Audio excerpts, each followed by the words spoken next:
भारत अपनी सुरक्षा को लेकर लगातार बड़े कदम उठा रहा है। हाल ही में डीआरडीओ ने एक और बड़ी सफलता हासिल की। उड़ीसा के चांदीपुर से इंटीग्रेटेड टेस्ट रेंज से भारत ने very short range air defence system we-shots का सफल परीक्षण किया। और ये कोई सिर्फ एक परीक्षण नहीं था, बल्कि डीआरडीओ ने लगातार 3 फ्लाइट ट्रायल्स किए, जिनमें ये मिसाइल सिस्टम हर चुनौती पर खरा उतरा। बड़ी बात यह है कि ये परीक्षण ऐसे वक्त में हुआ जब तालिबान पाकिस्तान के बीच जंग जैसे हालात बने हुए हैं। तालिबान ने पाकिस्तान पर भीषण हमला किया। 55 से ज्यादा पाकिस्तानी सैनिक मारे जा चुके हैं। इधर पाकिस्तान भी लगातार अफगानिस्तान में एयर स्ट्राइक कर रहा। और रही बात भारत की, तो भारत पड़ोसी देशों में बिगड़ते हालात को देखते हुए अपनी रक्षा ताकत को बढ़ा रहा है। और इस परीक्षण की बात करें वी-शॉट्स की, तो वी-शॉट्स एक ऐसी मिसाइल प्रणाली है जो हवा से हवा में हमलों को नष्ट करने में सक्षम है। और इसका इस्तेमाल खास तौर पर हाई स्पीड लो ऑल्टीट्यूड एयरक्राफ्ट को नष्ट करने के लिए किया जाएगा। ये मिसाइल प्रणाली भारतीय सेना, नौसेना और वायुसेना तीनों के लिए फायदेमंद होगी, क्योंकि ये सभी शाखाओं की जरूरतों को पूरा करती है।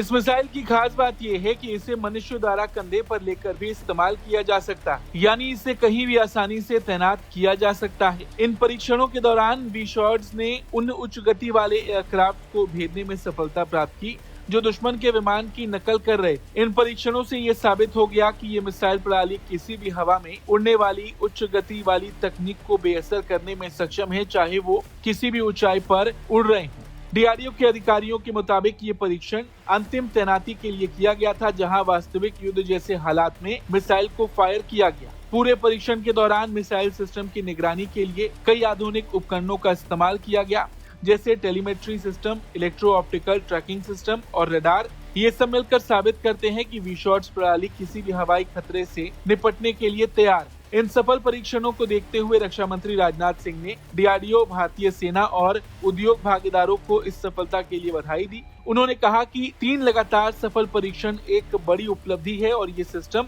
जल्द ही हमारी सेनाओं में शामिल किया जाएगा। साथ ही डीआरडीओ के chairman doctor Samir V Kamat ने भी इस सिस्टम के डिजाइन और विकास में जुड़े सभी लोगों की सराहना की। ये सफलता भारत के रक्षा क्षेत्र में आत्मनिर्भरता की दिशा में एक और बड़ा कदम है। जैसे कि हम जानते हैं, पाकिस्तान और तालिबान लगातार एक दूसरे पर हमले कर रहे हैं। ऐसे में भारत की अपनी रक्षा क्षमता को बढ़ाना, और जैसा कि हम जानते हैं, पड़ोसी देशों में हालात लगातार बिगड़ रहे हैं। पाकिस्तान और तालिबान के बीच जंग जैसे हालात बने हुए हैं, और ऐसे में भारत की अपनी रक्षा क्षमता को बढ़ाना और आत्मनिर्भर बनाना बहुत जरूरी है। डीआरडीओ द्वारा की गई ये सफलता न केवल हमारी रक्षा व्यवस्था को मजबूत करती है, बल्कि ये भारत की ताकत को भी दुनिया के सामने प्रस्तुत करती है। ब्यूरो रिपोर्ट, भारत तक।